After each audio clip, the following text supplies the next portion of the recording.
wasn't an ordinary car. It wasn't even just a luxury car. It was a rolling throne, a palace on wheels crafted not for the rich, but for the powerful. The Mercedes-Benz 600, known simply as Der Grosse Mercedes, made its debut in 1963. And from the moment it appeared, one thing became unmistakable. In a world full of leaders, only the most influential rode in a 600. Its presence alone was enough to silence a crowd. Nearly 5.5 meters long in the standard version, or over 6 meters in the Pullman configuration, the 600 wasn't designed to fit into traffic, it was designed to dominate it. And with a weight exceeding 2.5 tons, this car didn't glide down a road. The road bowed to it. But size was only the opening statement. The true legend of the 600 was built from something deeper. A mixture of ruthless engineering ambition, immaculate craftsmanship, and an aura of authority that no other car has ever matched. Under the hood roared a newly engineered 6.3-liter V8 producing around 250 horsepower.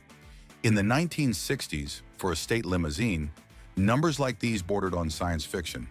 But the 600 wasn't built for speed. It was built for sovereignty. The car didn't accelerate, it commanded forward movement.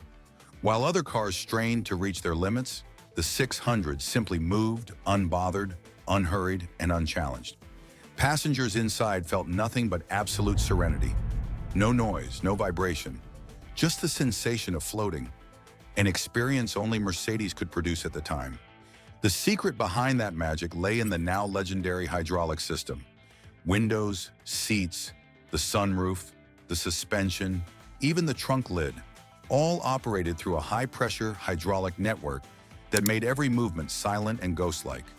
There was no electric whirring, no mechanical groaning, only motion that felt almost supernatural. Back then, nothing, not Rolls-Royce, not Cadillac, not even government-built state cars, came close to the engineering theater performed by the 600. The myth begins, a car defined by its owners. Cars become famous for many reasons, but the Mercedes-Benz 600 became mythical because of who sat in it. The list reads like a bizarre mixture of Hollywood royalty and world leaders. John Lennon, Elvis Presley, Elizabeth Taylor, Coco Chanel, but also Charles de Gaulle, Leonid Brezhnev, Josip Broz Tito, Kim Jong-il. The Mercedes 600 crossed borders and ideologies like no machine before it. It was simultaneously the car of Western glamour and the vehicle of authoritarian power. It became the automotive embodiment of both freedom and control, a paradox that still defines its reputation today. People used to say, "Tell me what you drive, and I'll tell you who you are." But with the 600, everyone already knew. You didn't buy one to impress someone. You bought one because you were someone. The creation of a legend. After the devastation of World War II, Mercedes-Benz spent the 1950s rebuilding its identity. The 300 Adenauer was respectable, elegant, and diplomatic, but the company wanted more. Stuttgart wanted a new flagship, something that would not only transport presidents, but reshape the global perception of German engineering.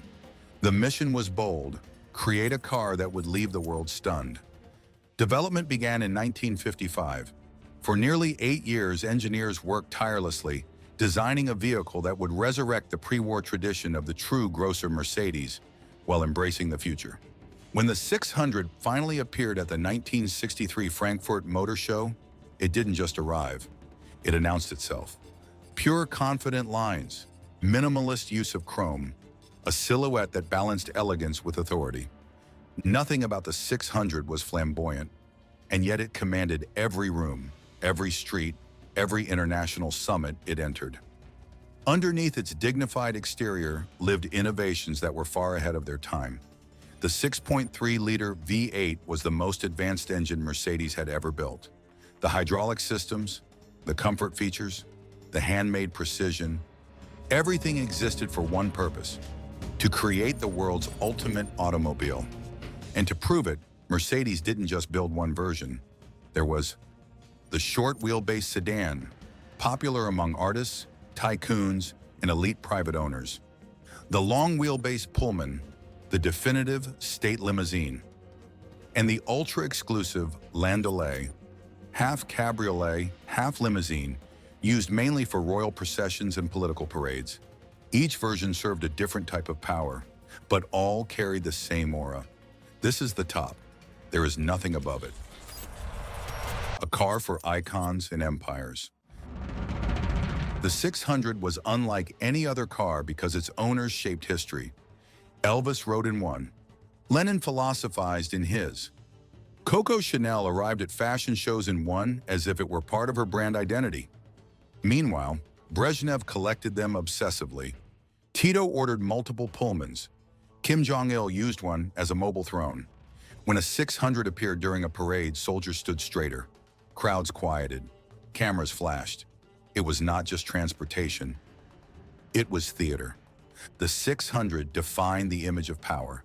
It became the preferred vehicle for those who needed the world to understand their position without speaking a word. But this fame came with a darker shadow. The same traits that made it perfect for legendary entertainers made it equally perfect for dictators.